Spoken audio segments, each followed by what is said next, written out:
இன்னைக்கு எங்கள் ஸ்கூல் பள்ளியில் நடந்த அறிவியல் கண்காட்சியில் நான் 114 மருத்துவ தாவரங்களை காட்சிப்படுத்தி இருந்தேன். இன்றைய காலகட்டத்தில் எல்லா மக்களுமே ஃபாஸ்ட் ஃபுட்டுன்ற பேரில் உணவும் மருந்தும் வெவ்வேறுன்னு நினச்சிட்டு போயிட்டு இருக்காங்க. ஆனால் உணவும் மருந்தும் ஒன்று தான் என்று நிரூபிக்கிற வகையில் நான் நம்மளை சுற்றி இயற்கையிலே கிடைக்கக்கூடிய 114 வகையான மருத்துவ தாவரங்களை காட்சிப்படுத்தி இருக்கேன்.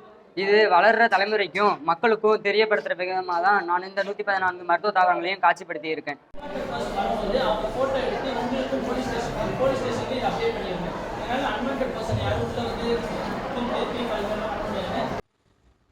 பிள்ளைங்க அவங்களுடைய தகுதி நல்லா செஞ்சுருந்தாங்க. நிறைய விஷயங்கள் பார்த்தீங்கன்னா யூஸ்ஃபுல்லாகவும் இருக்குது. அதாவது பார்த்தீங்கன்னா அந்த பேனல், அதாவது நம்ம சூரிய வெளிச்சத்தை வச்சு எப்படி மின்சாரம் வச்சு அந்த மின்சாரத்தை எப்படி நம்ம யூஸ் பண்ணிக்கலாம். அந்த மாதிரி பார்த்தீங்கன்னா அந்த மழைநீர் சேகரிப்பு எப்படி, அந்த மாதிரி நிறைய இது பார்த்தீங்கன்னா அவங்களுடைய இதுக்கு நல்லா செஞ்சுருக்காங்க. பார்த்தீங்கன்னா சயின்ஸ் தான் நிறையா இருந்துச்சு, மேக்ஸ் அப்படி வச்சுருந்தாங்க. நாங்கள் பார்த்தீங்கன்னா ஓரளவுக்கு பார்த்தோம்னு வச்சுங்களேன், முழுசாக பார்க்க முடியல. பரவாயில்லைங்க சார், நல்லா இருந்தது. எங்கள் ஸ்டூடெண்ட்டும் இங்கே படிக்கிறாங்க, நல்லா பண்ணியிருக்காங்க. பிள்ளைங்களுக்கு படிப்பு ஒண்டி தான் அப்படின்ட்டு இல்லாமல் எக்ஸ்ட்ரா கரிக்குலர் மாதிரி நல்லா இம்ப்ரூவ்மெண்ட்டு, அவங்களுடைய திறமைகளை வெளிக்கொண்டு வரத்துக்கும் இது ஒரு வாய்ப்பாக இருக்குது. அவங்களுக்கு இன்னும் நிறைய செய்யணும் அப்படின்ற பல ஆர்வங்கள் இருக்கும். அதில் ஒரு ஆர்வத்தை இது மூலியமாகவும் கொண்டு வரத்துக்கு வாய்ப்பு இருக்குது.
பன்னீர் கான்செப்ட் அங்கே ஒவ்வொன்றும்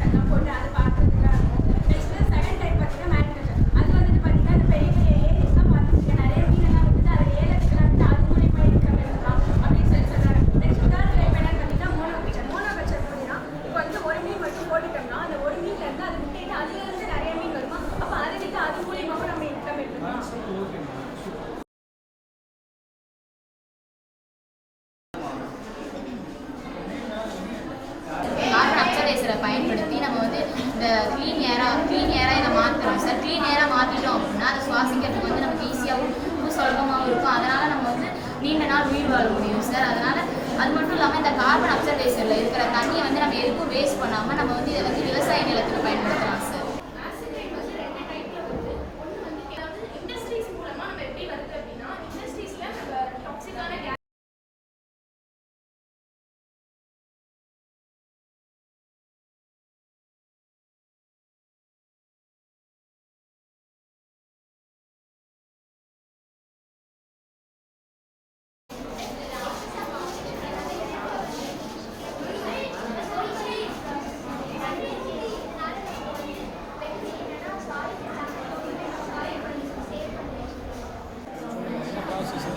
சோலார் பேனல்ஸ் மூலியமாக நம்ம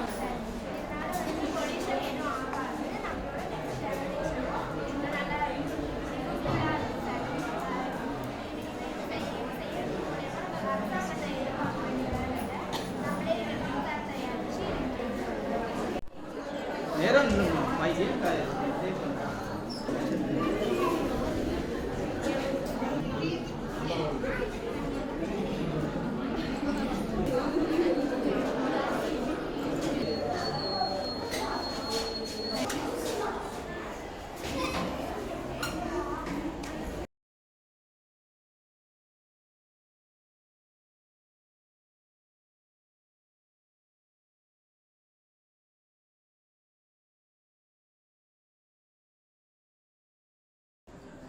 லைட்டாக ஒரு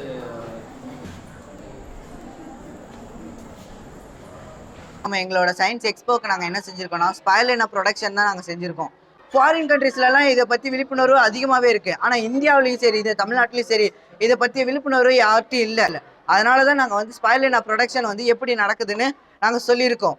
அந்த ப்ராசஸ் எப்படின்னா ஃபஸ்ட்டு பாண்டு இருக்கும், அதுலேருந்து ரொட்டேட்டிங் ஆகிட்டே இருக்கும். ரொட்டேட்டிங் ஆக ஆக ஃபஸ்ட்டு நாங்கள் அதுக்கு மதர் ஆல்கே சேர்த்ததுக்கப்புறம் ரொட்டேட்டிங் பண்ணிக்கிட்டே இருப்போம். பண்ண அந்த மதர் ஆல்கே பிரேக் ஆகி ப்ரொடியூஸ் ஆகிட்டே இருக்கும்.